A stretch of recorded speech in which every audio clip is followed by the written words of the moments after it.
Welcome to the Smart Thinking Podcast. This is my dad, Ted.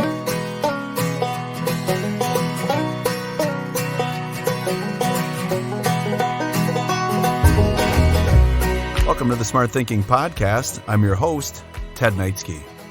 Well, on this episode, I've got the authors of the book, Hacking Deficit Thinking, 8 reframes that will change the way you think about strengths-based practices and equity in schools. Kelsie and Byron are fantastic. I had more fun with this and had to edit it up because of all the digressions and bird walks we took. I had so much fun with these two, and I think as you'll hear, they did as well.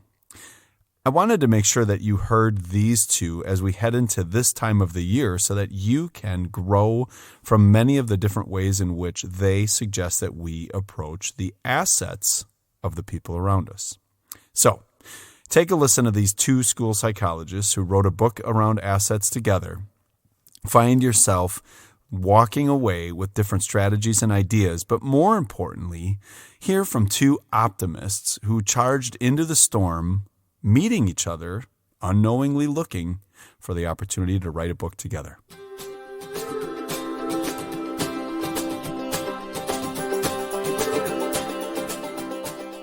All right, so welcome to the Smart Thinking Podcast. I'm joined today by two authors, co-authors of a fantastic book, which we're going to get into.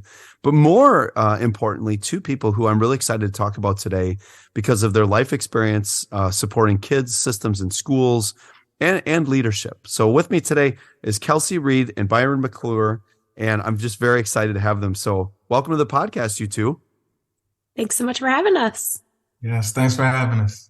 So let's get started right away with just some background information. So Kelsie, I learned that you went to grad school where my little daughter Gracie is going to be going at Loyola of Chicago.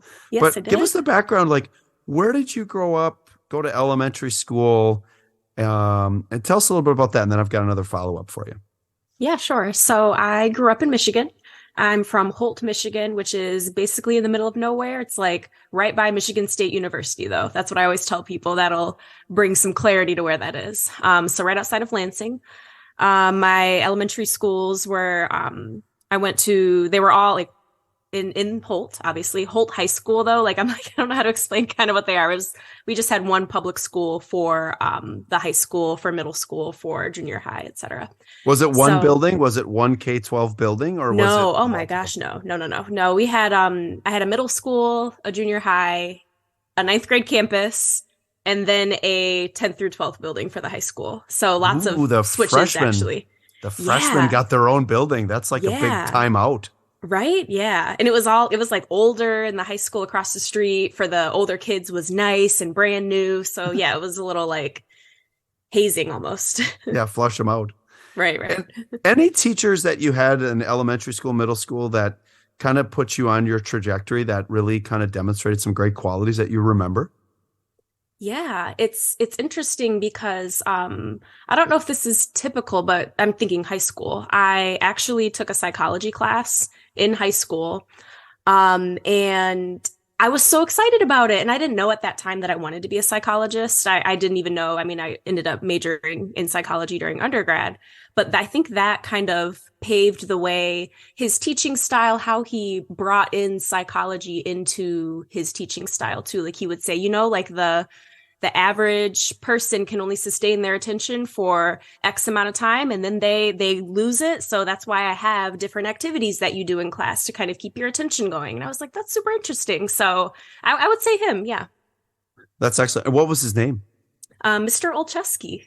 Yeah, we just want to give him a shout out, right? Yeah. That's really cool because we had a neuroscientist on the podcast one time who talked about very similar things, right? Like, so the science of how the brain works, and then your application of behaviors and including in all of that. And he said something very similar, which is that the human mind only has the capacity for 75 minutes of new learning in a day.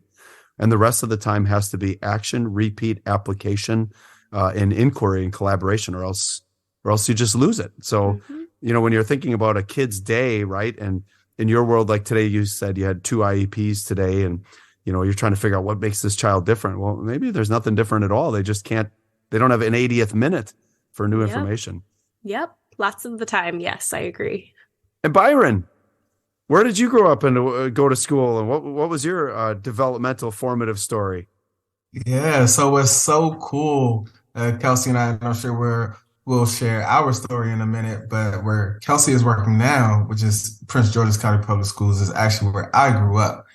Prince George's County Public Schools, which is located not too far from the nation's capital, but it's a predominantly Black county located in Maryland.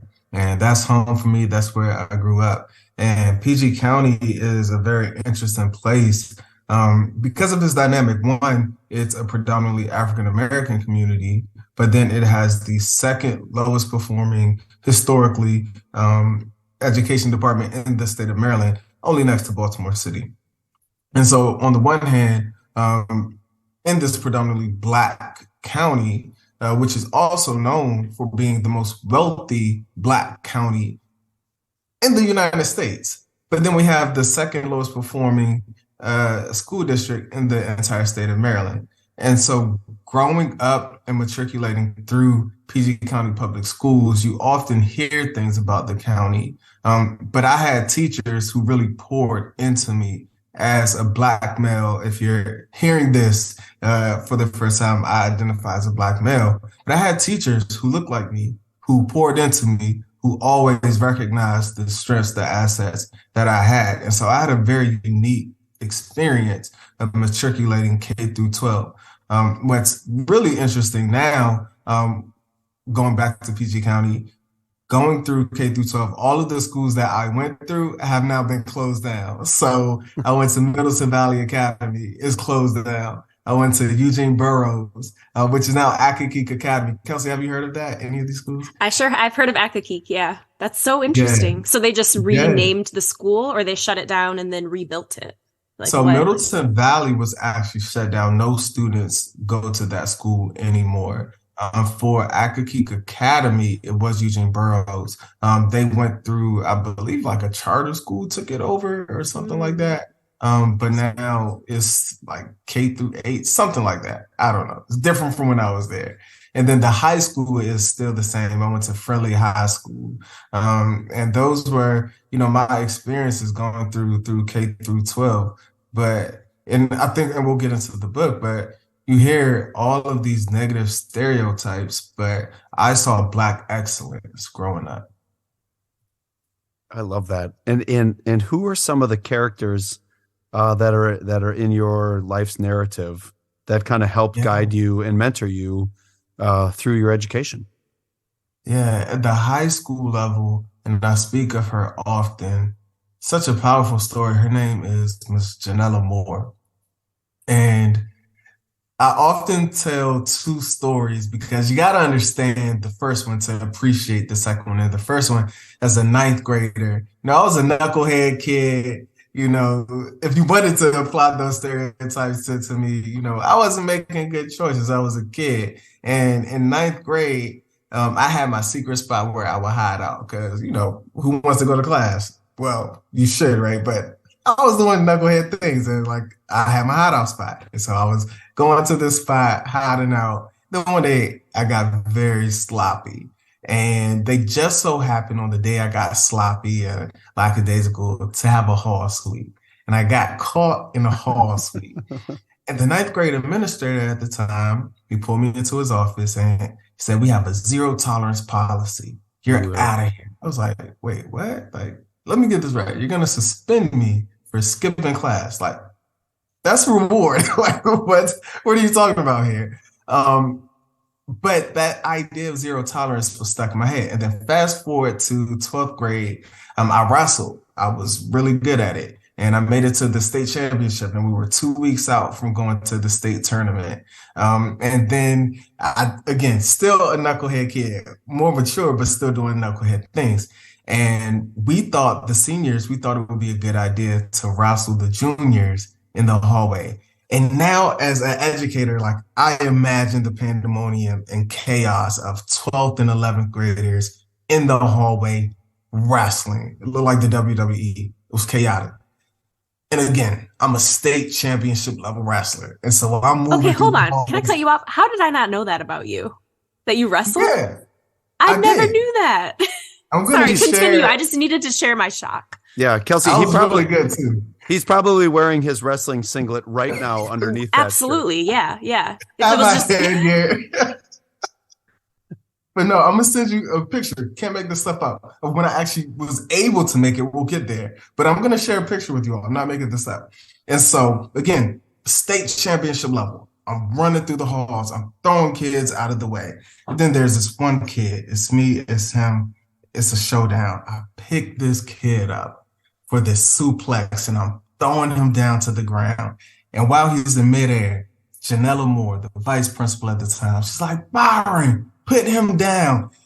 And I'm putting him down and I slam him to the ground. She's like, Byron, my office now. And so I go to her office and I flash back to ninth grade. And I'm like, oh, I'm about to be suspended. 0 tolerance. Let me go get my bags. I get it. She's like, huh? What? What is that going to teach you? What is that going to show you? And she put up my grades. She put up my transcripts and I was not on track to graduate. In fact, I would not have graduated because we have to have a certain amount of community service hours. Kelsie, I'm not sure if it's the same, but we had to have a certain amount of community service hours. I had zero. I had zero at that point in time. And she said, you are going to help out. She was coaching the step team. She made me a manager. She said, you could get your community service hours here. She made me do some other restorative things to get back on track. And that approach is what shaped me. That at the end of the school year, on graduation day, my classmates were there, we're excited, and we don't see Miss Moore around. And then we just felt like the life being sucked out of us and this air that was just in the atmosphere. And word started spreading around that Miss Moore was tragically killed in a car accident on the way to graduation. Oh. And so this woman who had poured into me and I was a low-level case. You know, I was a knucklehead, but I had my stuff together for the most part. But there were classmates, my peers, and my friends who really weren't on track on this pace of life. And like she saved them, like she helped us and turned it around. And so for her to lose her life tragically was devastating. It was devastating. But what I learned from her, and I reflect on that now with my approach being restorative, focusing on social emotional learning, that's how she was. Now I understand that ninth grade administrator was compliance driven, 0 tolerance, it's my way or the highway. And I learned that she cared about me as a person and she saw the potential of who I could become, which is who I am now. And I'm still not maximizing the full potential of who I am, but she saw that in me. And so you asked me, like, who has been pivotal in shaping me and my story? It's Janella Moore. And that's my entire approach as an educator. Wow. You know, there's a couple things from there that I just want to share for you too to reflect upon. And that's that simple fact that, you know, we define leadership as anyone who has impact on another person, but more importantly, not impact, but influence. And every moment of every day, just by being yourself, you can change the direction of a whole lot of people and not even recognize it, right? And I love that. I love that memory. I love that impact that Miss Moore had on you. But most importantly, never stop telling that story. And the reason is because I think all of us who've experienced tragic loss, one of the great things that I firmly believe that I learned from my grandmother was people die twice, once in body and once when their name's not spoken again. And the more we speak their name and the lessons we can learn and the legacy that they leave us, the more impact that has. So, Byron, I really appreciate you being vulnerable and sharing that story with us. And what a great way to honor her now as educators, influencing other educators. Absolutely. And you know what? I love how you just framed that. And everything that I try to do and hope to do is in her legacy, is in her memory. You know, would I have been successful? Maybe, you know, but I know that she has a major imprint on my life and the decisions that I make and how I practice as an educator. Well, I can share with you both because I was a principal and a superintendent of schools, and Miss Moore did not take the path of least resistance for you. Miss Moore took the hard road for you because most teachers that I worked with in my past, most other administrators and most community members would have demanded that you serve a significant consequence for your actions. And like you pointed out, I don't remember ever learning a darn thing in detention. I don't remember anybody who's out of school suspended being upset that they were out of school suspended. Their moms and dads were, but they were like, ooh, good. So I got the day off and I get tomorrow off, right? But here's someone who said, no, you're going to do this, this, and this. So Kelsie, when we're talking about different pieces like this, can you tell me a little bit about how the two of you meet and then begin to collaborate and then are like, are you sitting at a coffee shop or having a beer and like, we should write a book? How does it work for two people from two different parts of the world to come together and become such powerful advocates for, I guess, sanity? I love that. Yeah. So, we met at our national conference, which happens every year for school psychologists. And this year it was in Chicago, which I lived in Chicago. So I was really excited about that. I was like, I can go to everything. I don't have to pay for the hotel. It's right down the street. This is great.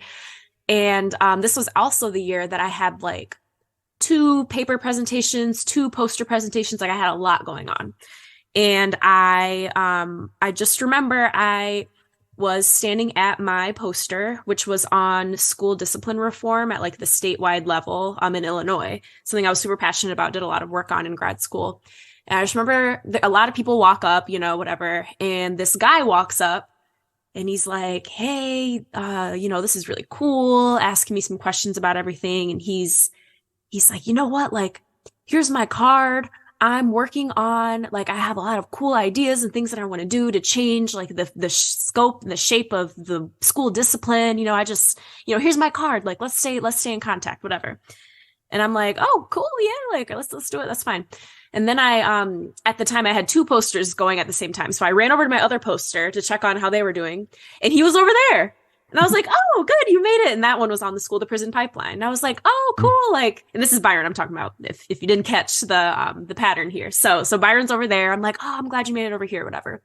So after the conference, I don't remember how exactly we followed up. I don't know if I emailed him. I'm not sure, but we stayed in touch. He's got a lot of like just crazy, or not crazy. I don't know. I guess I'm not a ideas person. He has a lot of ideas, a lot of like big goals, dreams, and it's just super infectious, like the passion that he has. And I am a little more, I'm like, okay, what do you want to do? Okay, let's think about the steps, like what's involved in making that happen.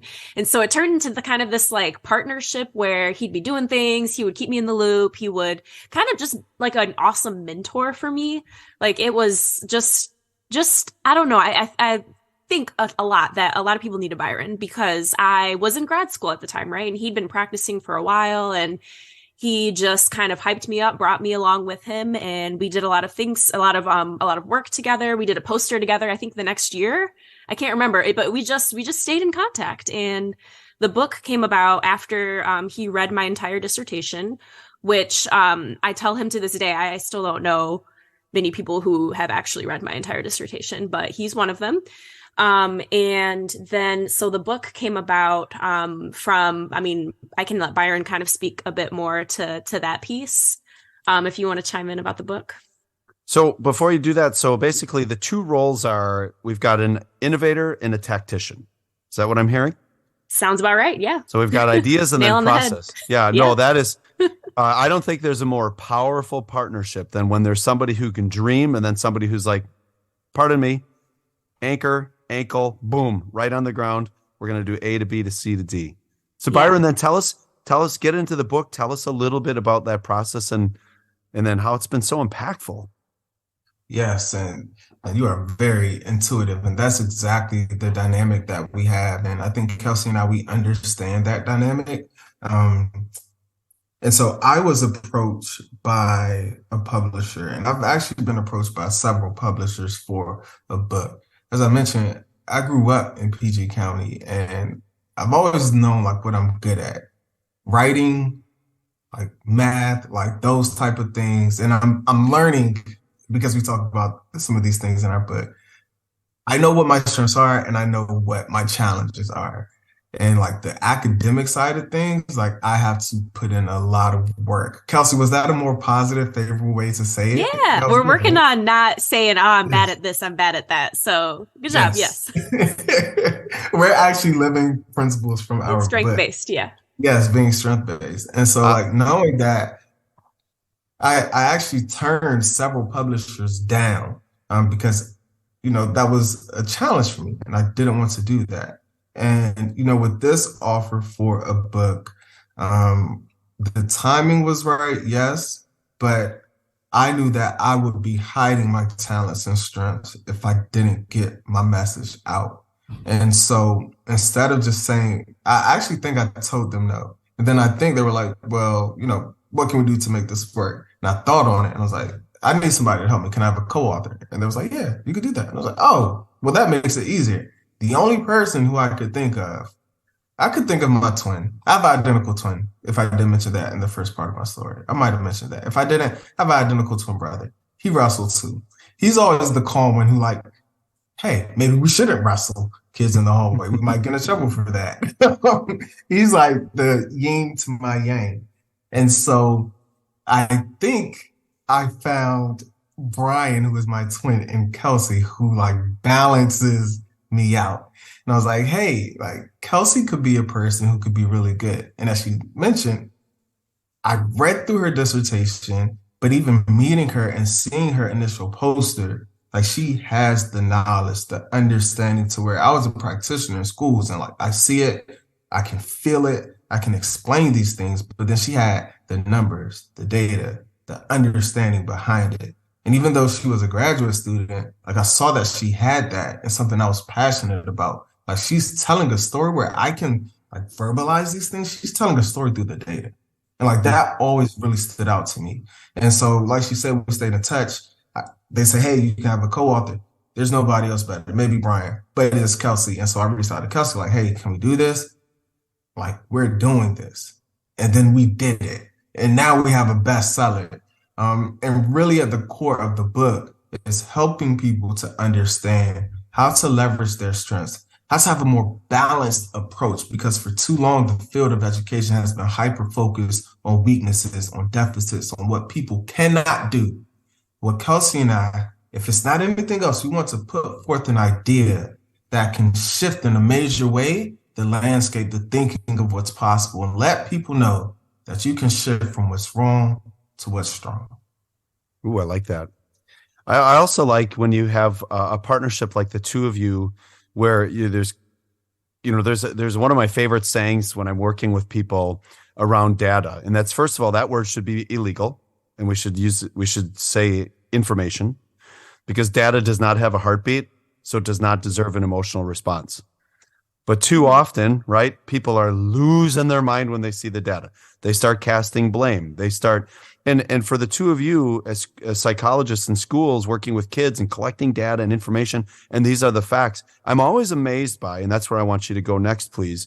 I'm always amazed by how I can sit in an IEP or even from a parent and or a teacher and say, listen, based upon our testing and our evaluations and our observations, you have normal in front of you. And then they won't accept it. Or you see that there is an issue where there's an opportunity for improvement and some interventions to get a child to the next level. And there's denial in that too. So your framework and your thinking, I think, is so powerful to shift and help everybody involved. So walk me through, what is deficit thinking and how to avoid it? Yeah, I'll get us started and I can have Byron chime in if there's anything I miss.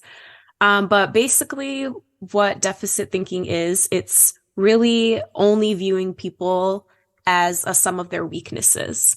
So you mentioned the IEP meeting, I think is what you were talking about, right? We're talking, is there a disability? Is there not a disability? And as school psychologists, that's where we really see deficit thinking happening the most. And it's because, obviously, if you come to an IEP meeting, if we're in a meeting, it's because there are concerns by someone, by a parent, by a teacher, whoever. And those spaces are often just so hyper focused on what the student can't do, what's wrong with them, what things they need to improve on. And it's just so what we are kind of our idea here, and there's a theory behind it, it's not just an idea, is that when we are more strength-based, more balanced in our approach, we focus on things that are going right, along with things that need more improvement, everyone feels better. So you talk about telling a story through data. I think that's kind of where you're going. And I really like that. I like how if you do it right, you can do it in a way that captures the child as a whole human being rather than solely focusing on the weaknesses. So that's just kind of in our field. But in general, we just kind of argue in the book that the whole education system and a lot of just other areas in society are hyper focused on deficits. So in the education world, we have our students have to hit X benchmark at X time. And if they don't, then it's a problem. There's behaviors happening, they're a problem, rather than taking the time to really think about, what the strengths are, what the behavioral strengths are. How can we leverage those strengths for students, for teachers, for school buildings to thrive, to be successful, rather than just honing in on those weaknesses. So that's deficit thinking. You know what I love? I love everything about it because, a lot of times I'll be working with teachers and administrators, and I'll ask them to eliminate this rhetorical question from their vocabulary. What's wrong with you? Right? What is the answer to that question? There's like no answer to that question. Like, what is wrong with you? Like when someone's at the peak of frustration. Yeah. And what I like about what you're saying is like, we need to shift our framework to sit down. We're going to talk about what's right with you. Mm-hmm. Or and what's strong with you is our little catch line. What's strong with you? I love it. Yeah. Byron, when we're talking about supporting the needs of all of the areas in the developmental phases of a child, formative years at home and school, right? The two most important areas to someone's ability to be successful as they define it. How can we help parents through both of your research and your writings? What advice would you have for parents? Yeah, that's such an excellent question. This is the nerd in me. I've always been a big fan of Erik Erikson's psychosocial stages of development. And one of the first stages that he talks about, I saw your eyes get big. It's over there somewhere. Nice. Listeners, I'm pointing to my bookcase. But keep going. I love it. Yes, I saw your eyes get big. But I've always been a fan, and in particular, how he breaks down the stages of development and looking at early childhood. And I don't think it's just for educators, but in those first stages, we have to talk about trust versus mistrust, and those being pivotal. And I have 3 young kids. My youngest is 1. And what we're doing now is building a foundation to where he has trust. And if we can build on that, I think he will have access to the world and can do anything in that. But what do parents need to do to establish trust, to move away from mistrust, and even to have a healthy conflict between the two to lead out of that stage and be able to progress to the next one? Well, what Kelsie and I, what we put forth is, how can parents identify what are strengths? And I think an excellent way to start is for parents to be able to name, know, and use their strengths first. Well, you might say, why would we start there? Why wouldn't we just start working with kids? Well, same thing for educators, same thing for parents, same thing for anyone. If you cannot use the language, if you cannot tap into these skills yourself, then you will not be as effective doing anything else. So you have to start with self first. And I would encourage parents, there are a number of assessments and tools. One assessment is the Enneagram. That's a free assessment that parents could take. You could look at the Clifton Strength Finders. I'm a huge proponent of the Clifton Strength Finders because you can name, know, and use your strengths. It gives you your top 5 strengths. Now what it does, being able to name your strengths, you can know them, understand that I'm a maximizer. And what does that mean for me as a parent? Well, I know I'm a maximizer, and I can use my skills and talents to maximize the skills, the sets, the abilities of people around me. So now with my kids, I am going to maximize the potential of my kids. Like, that's a strength.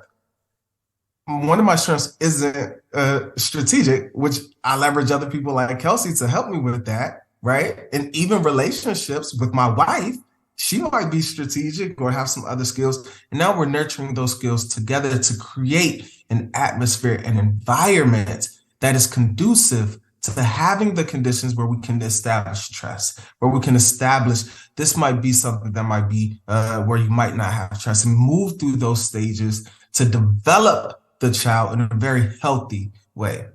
So a very simple thing that parents can do is spotting strengths in young people, being able to call out strengths. I see that you work very hard on that problem. I noticed that you are great at gymnastics. My daughter is amazing at gymnastics, and being able to call those things out.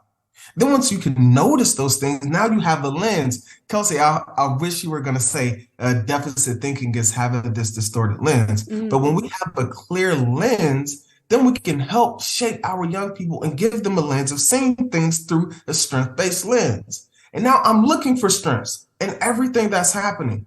I'm looking for balance in everything that's happening with my young people as well.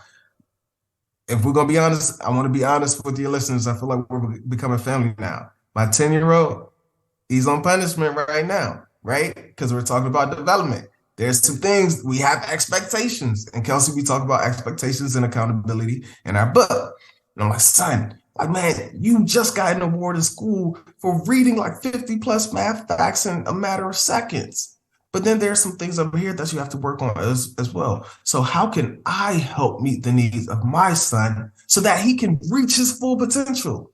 Like, these are things that we have to rationalize and understand and work through as parents. But being able to spot strengths and develop a lens to see those strengths in your young people is crucial. Kelsie, I'll let you add to that.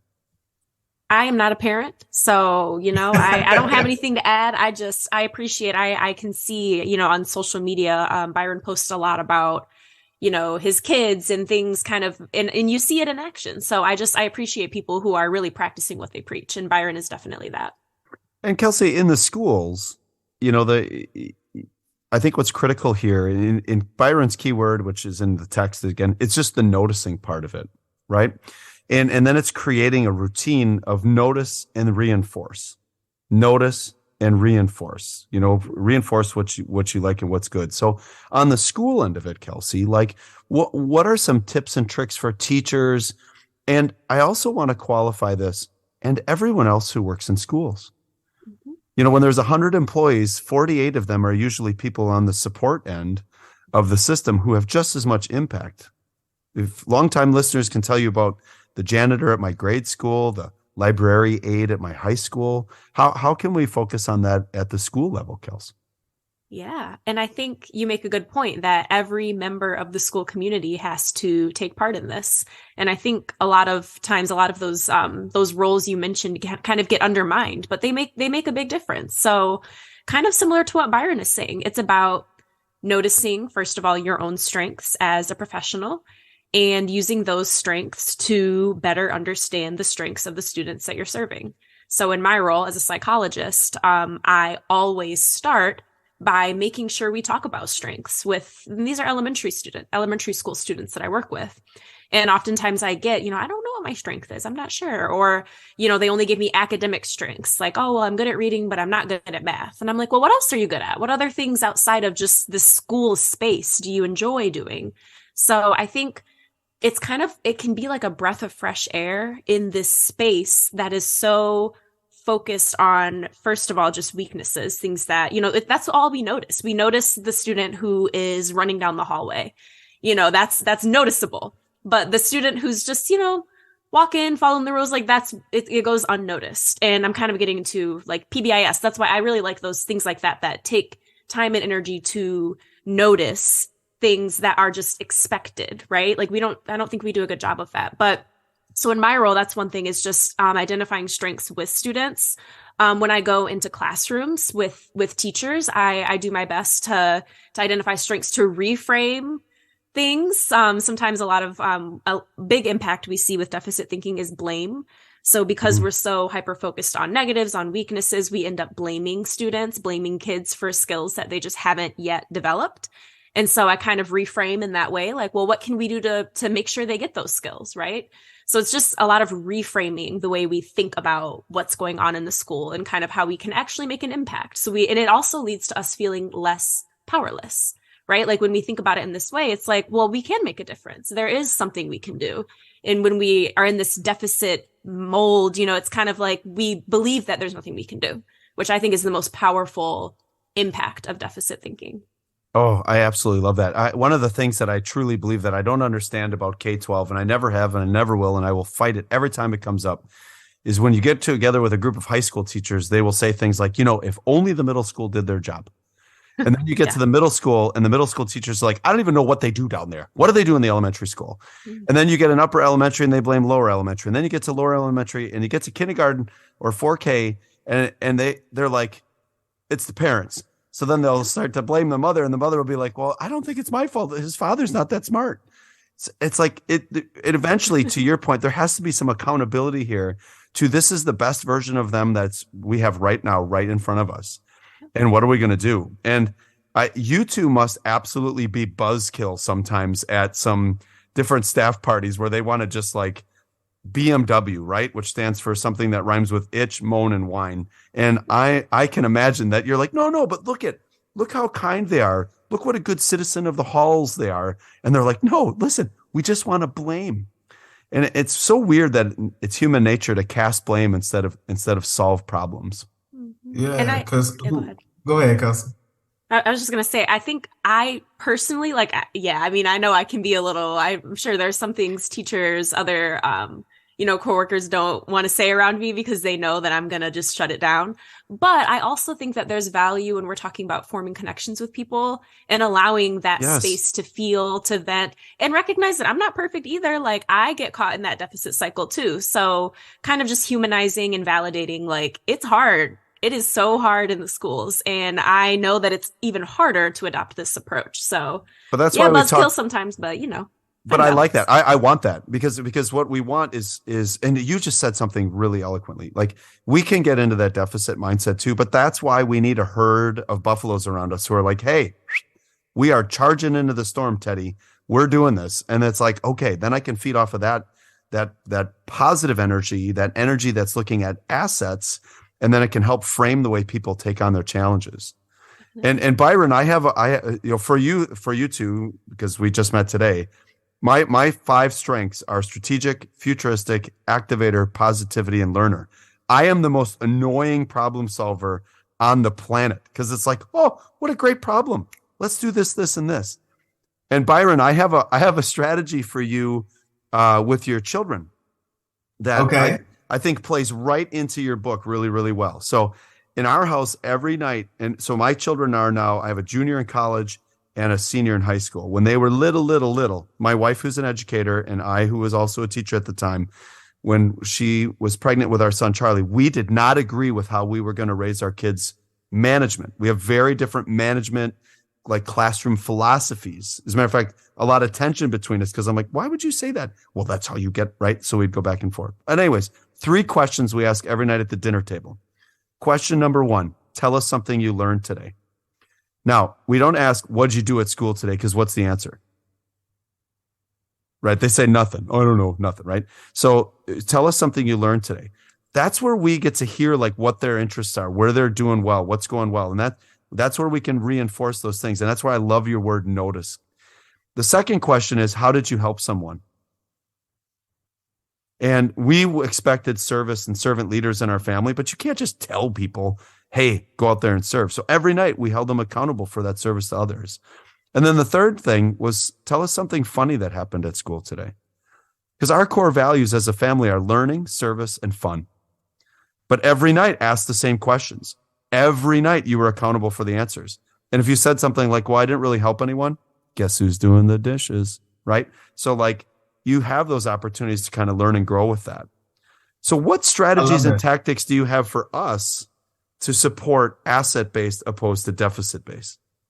So I love that, the 3 questions. I have one similar.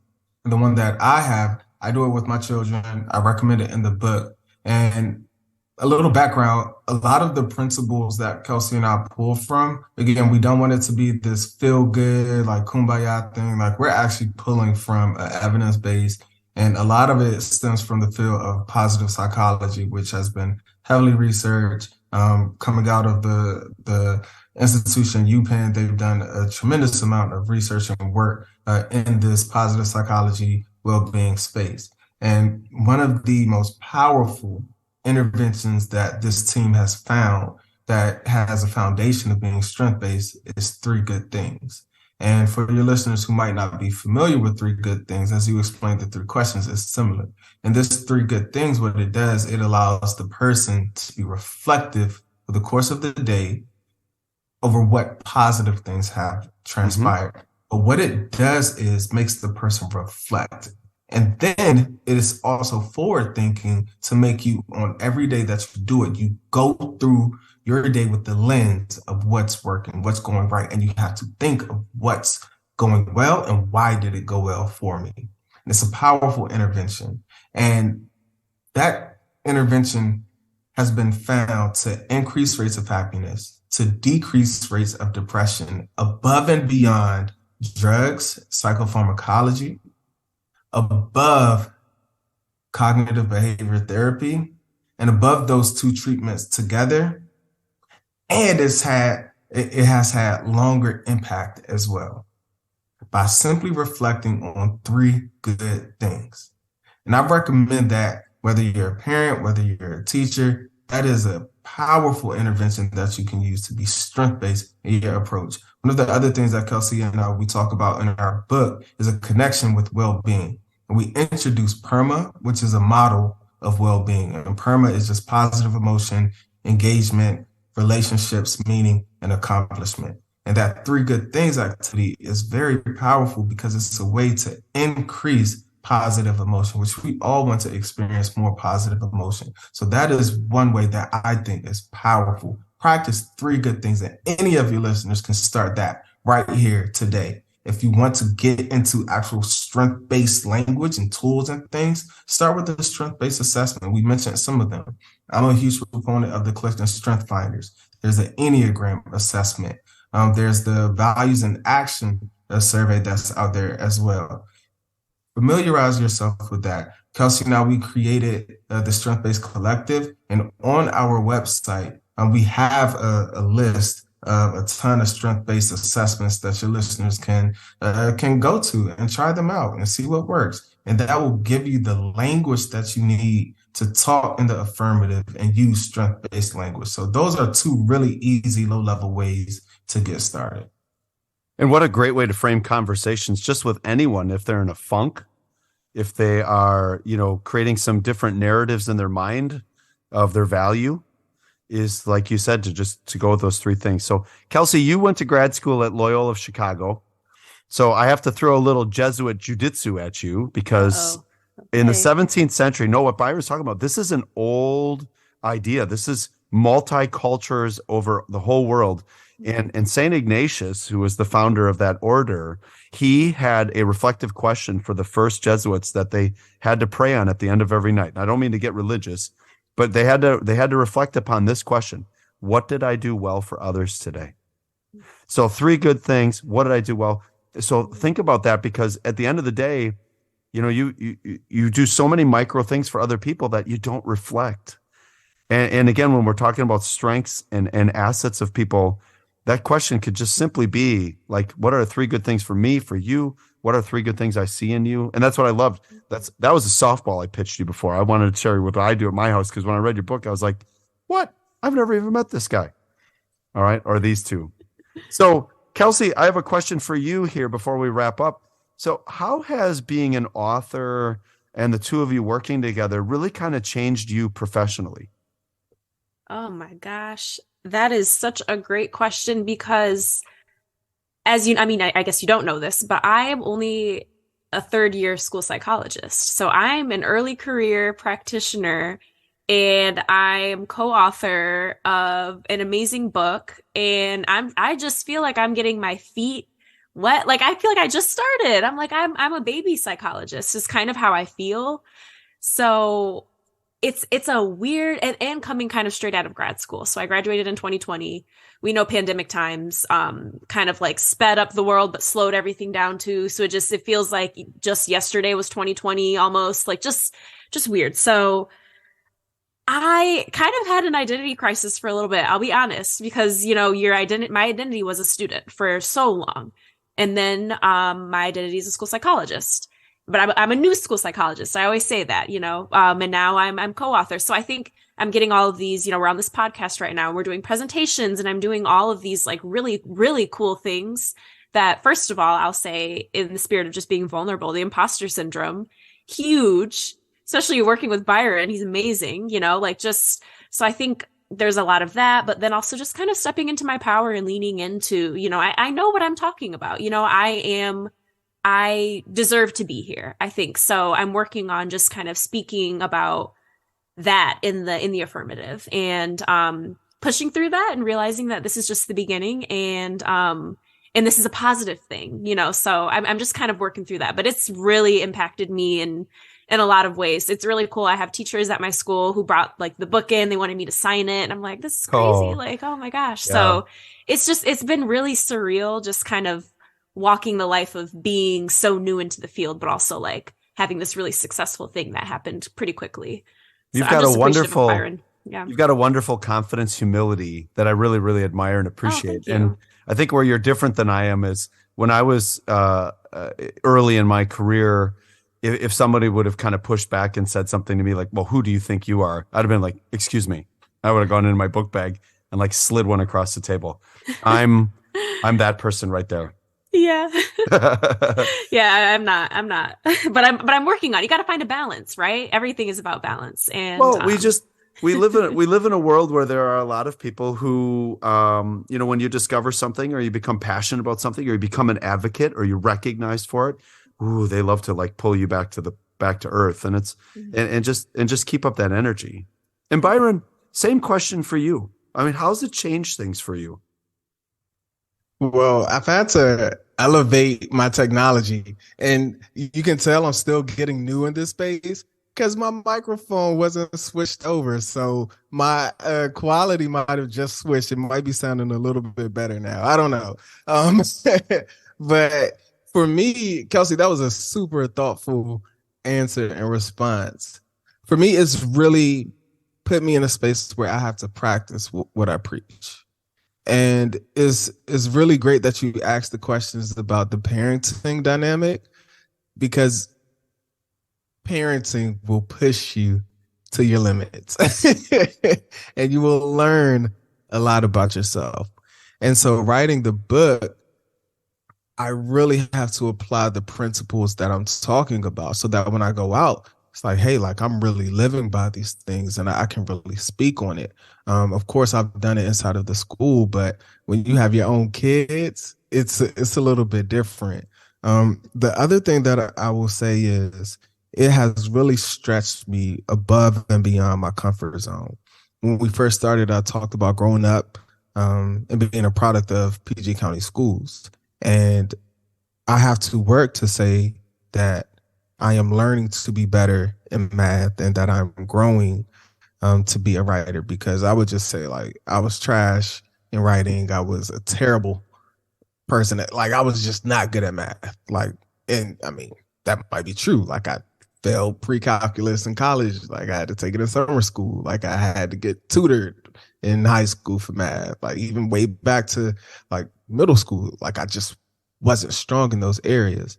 And so being able to write a book challenged me, and it pushed me and pulled me in directions that it was hard. But being able to overcome some of those personal challenges that I have, like I am a testament of what's possible, and showing everybody that, no, you can shift from what's wrong to what's strong, because I have done it. And I am a testament that there is no bounds that you have to live within. There are no restraints other than the ones that you're mentally putting in yourself, and that you can be balanced in your approach, but that if you can shift to what's strong, like magic can happen and can come from that. And so like those are some things that not only I've noticed, but I'm living it every single day. And so, it's not an aura of here's my book, like know who I am, but it's just the confidence that I have knowing that I overcame something that was so big in my life and knowing that I've done it. It's a major accomplishment that I show myself like I'm I'm proud of me. So I love it. And I think one of the things that having talked to you too now is that, uh, in looking at the text, I think resiliency is something that when you can model like you two have, right? Whether that be through your life experiences formative in your schools, or whether that being young and then just kind of getting out there and pushing through and doing these things. I think that's a quality that's looked past too often. And Byron, just one dad to dad note here, because we're in different seasons of life, is that offer grace to yourself, because parents and teachers, I find, struggle the most when they see their weaknesses in those they love. And we get really frustrated really, really quickly. And that's where you got to go from the heart to the head, right? And engage all of your training. Because like as a dad, my kids are so tired of hearing me say like, all right, we can do this. Charge into your storm, kid. And they're like, oh, you know what? Sometimes it's nice to have a rainy day. Yeah, when you run through it, it feels great. It's like a shower. But they just get so frustrated with me. So never give up on those things. Be graceful to yourself. And I think that's something that like listeners need to recognize is, when we have bad days, we got to pivot, but we can never fuel ourselves at the expense of focusing on the deficits of ourselves or others. So one tip from each of you, and then we'll close out with one final question. So what's one tip? So you're working with a group of teachers. What's the one thing that's going to shift the direction of their lives, career, or their day?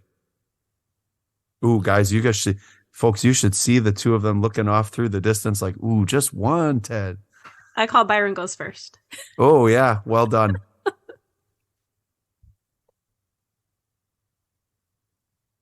progress over perfection.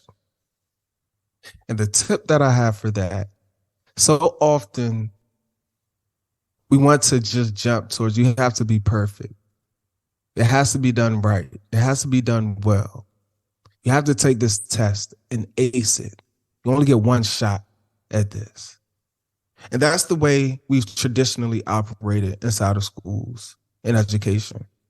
But what if, as teachers, as parents, as educators, as people, we acknowledge the growth in people?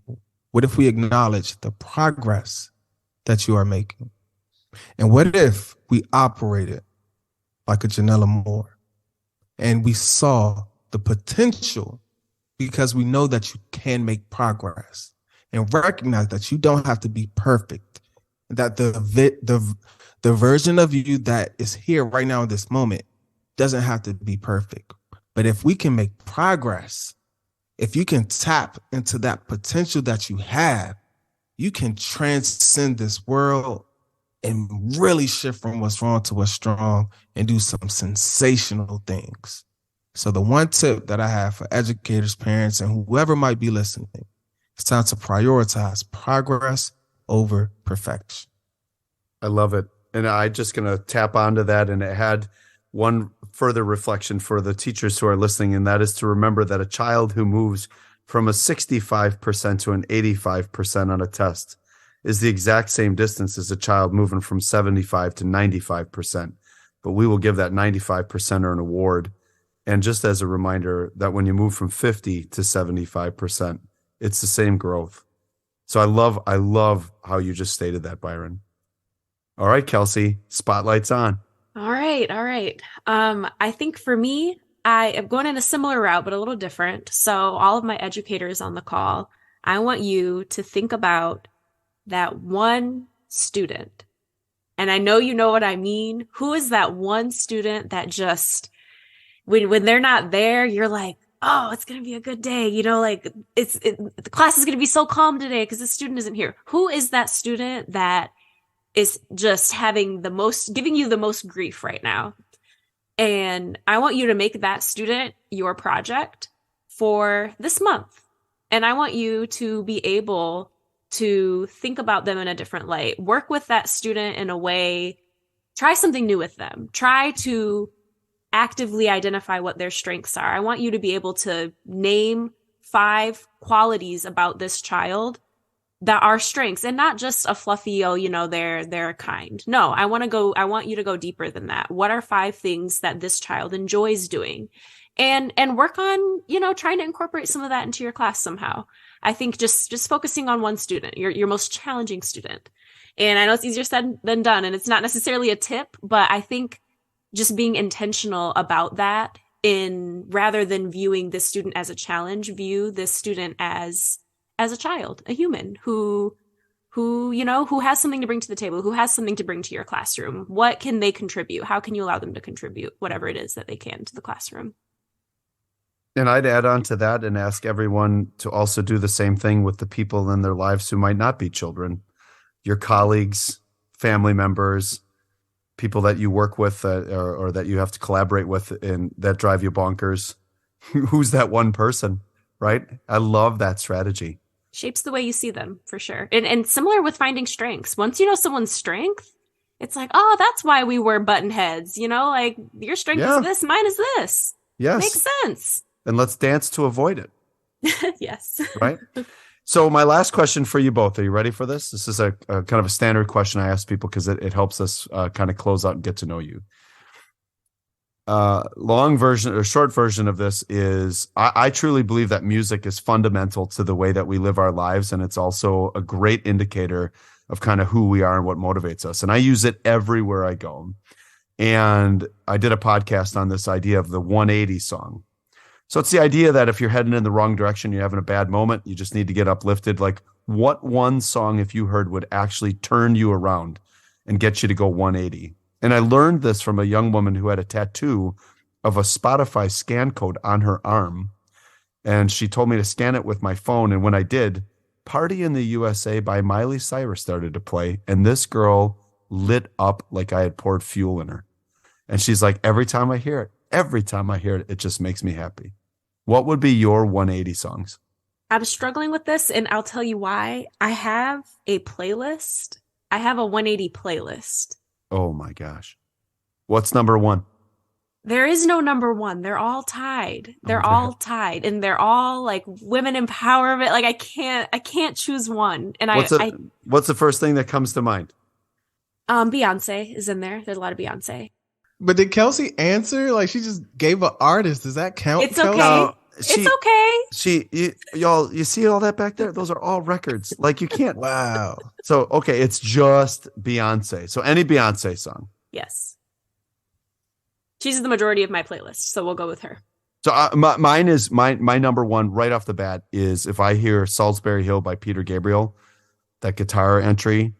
That's number 1. But like you, Kelsie, I mean, I have entire playlists of like what I have to do, like hype music, walk up music, all that stuff. But that one song, if I hear that one song, no matter what, I just get filled with joy because of the optimism of the song. I originally thought about, because I have a playlist, especially when I do speaking engagements and different songs that come up. But the way how you framed it, a 180 playlist to turn things around. That is such a good question. And I will have to go, okay, I'm going to put my phone down and I'm just going to pull from my brain.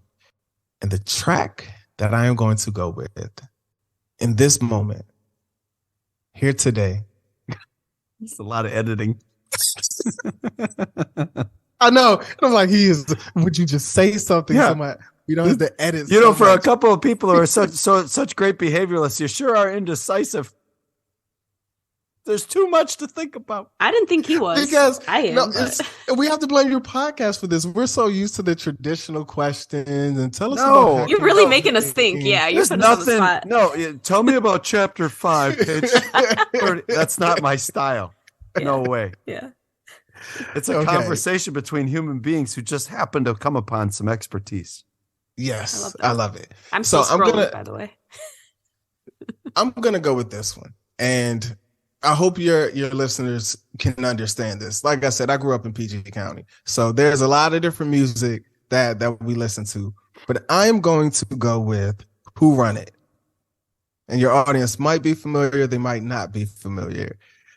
I grew up on hip hop, so I love hip hop. And this is from a group, 3-6 Mafia, excuse the name, but they're from a popular group in Memphis. And the song is called Who Run It? And similar to what you said, as soon as the song comes on, it's just high energy. It's, oh, I am ready to take on the world and I am ready to go. Wow. But the reason for that one is it's high energy. And the reason I asked the question is Kelsey's still thinking is this. Is like, I think it's fundamental to establishing relationships and supporting risk. And if we're going to get ourselves moving into a real culture where we're going to focus on assets and strengths and look past deficits and stop casting blame and focus on noticing people, we got to have something in common. And we got to know each other's stories, and we have to be willing to take risks. And I find the fastest way to do that is by creating those 180 playlists with the people I'm working with. And when the song comes on, it's like, all right, tell me why you got to put a ring on it, Kelsie. Like, what's this mean to you? Why do you like this song so much? Or Byron, like, why is this your hype song? Like, what is this doing? What's your story? Because I love it. The hard part about working with kids is not working with the child. It's often working with the adults. And some of the different cultural things that get in our way of being optimistic and positive every day. Great. But no, I chose Who Run It to fit with your theme. Because Who Run It, what better way than to run into the storm and to lead the charge? So I think that song fits perfectly with the entire theme of the podcast. Okay. I think the word would be smooth. That was well played. Very good job. So here's where we're going to end this, right? So this is awesome because we've got 3 of us in 3 seasons of our lives, right? In just different spots. But at the end of the day, 3 committed optimists. I have greatly enjoyed this time with you two. I wish people could, kind of see the eye rolling and the what and just the fun that we've had. But at the end of the day, I wrote down several quotes, but my favorite, and I'm not attributing it to either of you because you're co-authors of the book, but this idea of viewing people through a sum of their weaknesses has to stop. Mm-hmm. And now begin to do the exact same thing and start to harvest their assets and their strengths and focus on that. So the book will be put into the podcast piece. It's a phenomenal text. Those of you who get to join us for Spring into Success in a couple of weeks, I cannot wait till you see the 2 of them, their energy, playfulness. But more importantly, what you're not hearing is necessarily just the intellectual horsepower of these 2, because this has been a really fun conversation. And the Smart Thinking podcast is about smart thinking, not traditional promotion. So you 2 were wonderful. And thank you for your time today. Thank you so much. Thank you for having us. Yeah.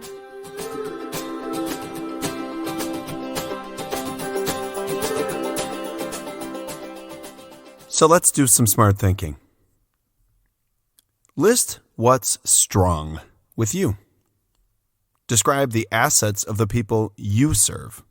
And finally, review what you heard and how you will apply it today and tomorrow for those that you serve, learn with, and teach. That's it.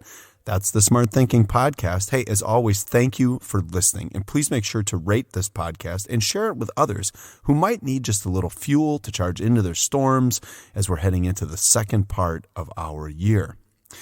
Also, thank you, as always, to the Well Pennies for their great music and the opportunity to share with you their talents. Please make sure to follow them on your musical platform and look up Golden Bear Records for other artists that they are producing. Okay. I'm going to leave you with something really quick. I'm going to leave you with one single takeaway that I had that I couldn't stop thinking about after I had heard them say it. And that is simply this. Viewing people through a sum of their weaknesses has to stop. So, let's charge into that storm, the storms that we're facing, and support those who need to run into their storms, especially for others, and focus on all the assets and strengths of everyone around us. Somewhere there's a perfect line where your fever is the same as mine. Though I take it